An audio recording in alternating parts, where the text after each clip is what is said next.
Señor don Felipe Zuleta, ¿cómo vamos? Bien, hombre, bien.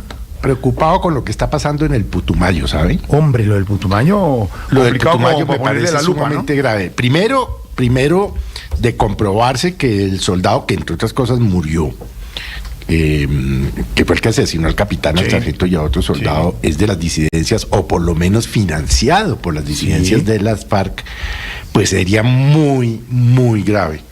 Porque esto quiere decir que la capacidad corruptora de estos sinvergüenzas al margen de la ley es muy grande, ¿no? Y bueno, usted no puede pues juzgar a todo el ejército por lo que pasó, seguramente se equivocaron en la escogencia o en la incorporación de este soldado y tal, pero eso no es solo lo que está quejando al Putumayo. Hay 35,000 ciudadanos confinados, no pueden salir. Y lo berraco es que las disidencias de las FARC les quitaron el internet, les están cortando el agua, bueno, en fin, una situación dramática. Y entrevistábamos ayer a la secretaria de gobierno del Putumayo y nos decía que nadie en el gobierno les ha parado bolas, nadie, que no les creen, que no les pasan al teléfono, que le han dejado razón al comisionado de paz, al señor Otipatiño. Pues es muy grave, porque si usted a lo del Putumayo le suma lo que pasa en Cauca, por ejemplo, lo que pasa pues en el Pacífico, y lo que pasa en el Catatumbo, eso quiere decir en la práctica que el Estado como tal perdió una cantidad de territorios. ¿Cómo los va a recuperar? Gravísimo, ¿no? Grave y doloroso, porque pues esas cosas no deben pasar, fuera de que la moral de las fuerzas militares está bastante averiada, la tienen bastante por el piso. Hombre, les pasa esto que les pasó, y es que un soldado se mete y mata a un capitán, un sargento y otro compañero. Tremendo. Ahora, don Felipe, déjeme hacer una apreciación que leí por ahí en las redes. El muchacho anoche, cuando lo capturaron, no se veía tan mal. Bueno, el muchacho lo sacaron pues como en una camilla. Están los videos. Y lo montaron pues a un camión, porque y después lo sacaron a un hospital por helicóptero. Pero pues no, lo que se sabe es que murió, pero pues no sabemos cuál era la dimensión de las heridas, ¿no? Sí, hay una denuncia, Jorge y Felipe, de campesinos de la zona. Hay unos videos, estamos ya por supuesto consultándole a la policía, porque lo que están denunciando los campesinos allí en Putumayo es que este soldado mata a 3 personas en ese batallón en el Putumayo y se escapa. Lo que dice el ejército es que a él y a otras 3 personas, a otros 3 soldados, los habría infiltrado el Frente Carolina Ramírez de las disidencias, les habría pagado plata para que mataran a más militares y se robaran el armamento. Como arrancan la búsqueda de este soldado, el video lo que muestra es que le disparan sin que el soldado hubiera disparado o hubiera atacado a quienes lo estaban buscando después de todos los hechos que ocurrieron en la madrugada de ayer. Vamos a verificar, y estamos verificando, Jorge Alfredo, esto a propósito de lo que usted dice sobre la muerte del soldado, porque lo que sí denuncian es que no hubo un intercambio de disparos, sino que al parecer la policía habría sido la que le dispara al soldado sin que éste antes lo hubiera hecho. Bueno, señor. Y van apareciendo elementos durísimo tema. Esto es un tema muy duro para las fuerzas militares.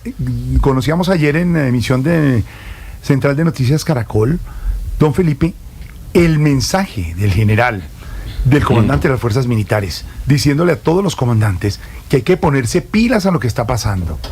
Siente uno que hay como una baja en la moral de las tropas, que hay que seguir siendo lo que hemos sido siempre, les dice él a sus comandantes de fuerza.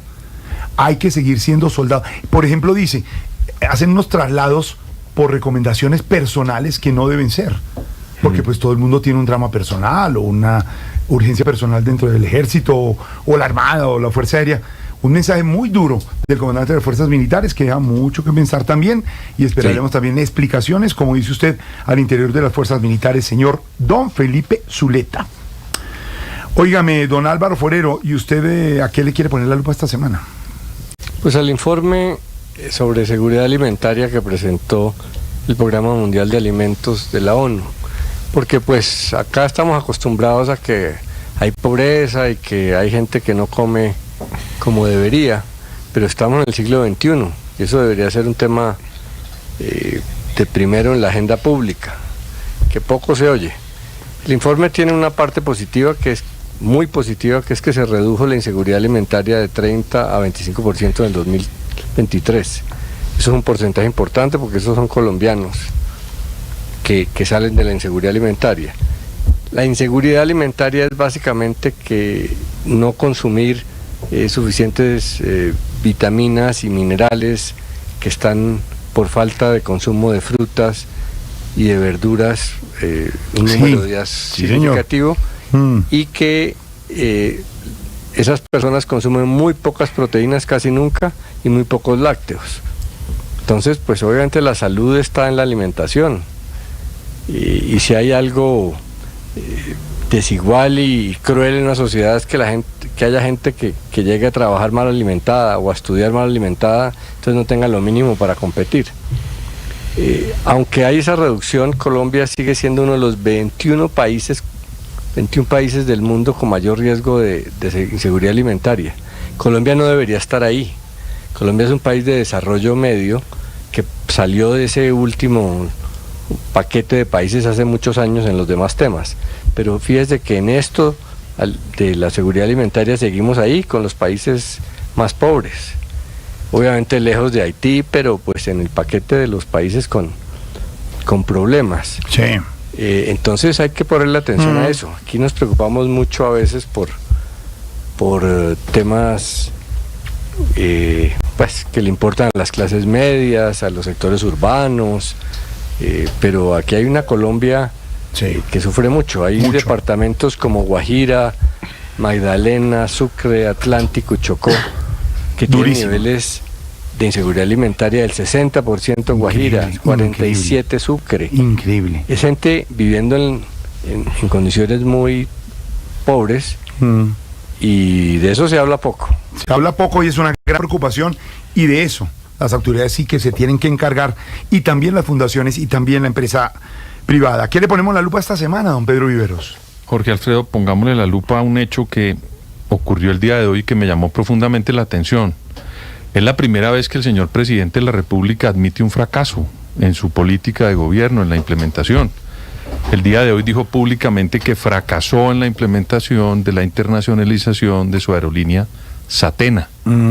Insisto que es muy bueno y muy positivo, y hay que ponerle la lupa, porque un gobernante no solamente tiene que estar echándole la culpa a los demás, a pesar de que aquí después intenta echarle la culpa a algunas personas, pero admite que el error fue de él. Y a mí eso me parece muy positivo, porque pues podríamos estar viendo un presidente Petro en una versión interesante, aceptar fracasos, corregir y no estar echándole la culpa a todo el mundo.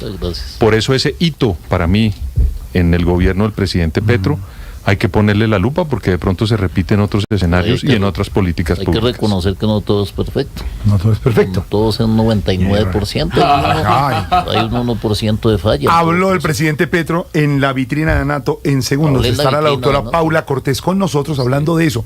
La esperanza, la ilusión, el sueño y el turismo en Colombia, que es tan importante. ¿A qué le ponemos la lupa esta semana, Silvia? A la violencia en Colombia. Jorge Alfredo, dice la Oficina de Derechos Humanos de la ONU que en 2023 aumentaron las masacres en el país, en total 98, lo que significó un aumento de 9.5% en relación con las cifras que se registraron en 2022.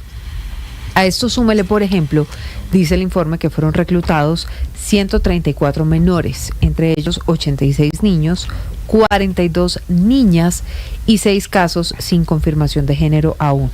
Más de 62.000 personas fueron desplazadas durante todo el año y más de 87.000 confinadas. Jorge Alfredo, a esto sí que hay que ponerle la lupa, porque la situación de orden público en varios departamentos de Colombia cada vez es peor. Y no lo digo yo, lo dice la Oficina de Derechos Humanos de la ONU, esa misma oficina que expulsó Nicolás Maduro, ¿se acuerda? Porque no le gustaron. Por Dios, que no le sonaba. No le sonaban los informes. Bueno, esa Oficina de Derechos Humanos de la ONU opera en Colombia. y sacó su informe sobre la situación de violencia en nuestro país, y estos son algunos de los resultados. Así que a eso, sin duda, hay que ponerle la lupa. La lupa, señor. Por eso hoy es miércoles, tarde de